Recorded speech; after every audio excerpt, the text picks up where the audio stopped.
గత పాలనలో గతంలో ఆయన ముఖ్యమంత్రిగా ఉన్నప్పుడు ఆయన చీఫ్ సెక్రటరీగా ఉన్నటువంటి దాస్, పేరు చెప్పకూడదు అధ్యక్ష, కానీ చెప్పాలి స్పష్టంగా, ఎందుకంటే డాక్యుమెంట్లో సంతకం పెట్టారు. ఆయనకి ఈఎన్సీగా ఉన్నటువంటి వ్యక్తి ఎన్జిటీలోకి వెళ్ళి అఫిడవిట్ వేశారు అధ్యక్ష.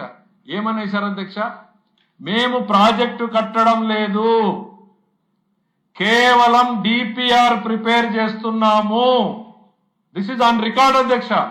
డిపిఆర్ చేస్తున్నాము, డిపిఆర్ పనులు మాత్రమే చేస్తున్నామని చెప్పినటువంటి నాయకులు ఈ రోజు ఏదో మేము రాయలసీమ ఛాంపియన్లు, అదేదో ప్రాజెక్ట్ మీ హయాంలోనే ఎన్జిటి మొట్టికాయ వేసి ఆపేసింది అధ్యక్ష. దానికి మాకేం సంబంధం అధ్యక్ష? నువ్వు అఫిడవిట్లు ఇచ్చినా, తప్పుడు రాతలు రాసినా ఎన్జిటి ఆపేసింది. ఆ తర్వాత తూచి ఇదంతా కాదు, మేము డ్రింకింగ్ వాటర్ చేస్తామన్నావు, అది ముందుకు సాగలేదు. నీ హయాంలో ఆగిపోయినటువంటి ప్రాజెక్ట్ ని బురద మామి వేసేటువంటి ప్రయత్నం స్టాండర్డ్ అధ్యక్ష.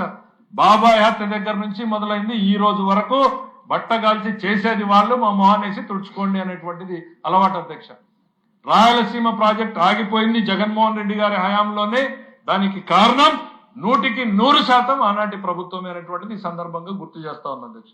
ఇంతేకాదు అధ్యక్ష, ఆయన వచ్చిన తర్వాత రాయలసీమకు ఒక గొప్ప వరాన్ని ఇచ్చాడు అధ్యక్ష. పుణ్యాత్ములు పెద్దలు గతంలో చేసిన శాంక్షన్లని 102 ఇరిగేషన్ ప్రాజెక్టులని రద్దు చేసిపోయిన మహానుభావుడు ఆయన ఈరోజు రాయలసీమ ఛాంపియన్ అని నేను చెప్తాడు అధ్యక్ష.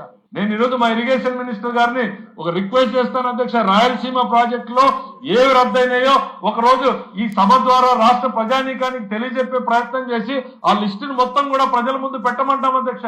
102 ప్రాజెక్టులని ప్రీ క్లోజ్ చేసినటువంటి మహానుభావుడు జగన్మోహన్ రెడ్డి గారు ఈ రోజు రాయలసీమ ఛాంపియన్ నేను అని ఆయన చెప్పడము, వాళ్ళు బాకా పట్టడము, కిందకెళ్లి ప్రెస్ మీట్లు పెట్టడము, మేమేదో ఆ ప్రాజెక్టులు ఆపామని చెప్పేటువంటి ప్రయత్నం చేస్తున్నారు అధ్యక్ష.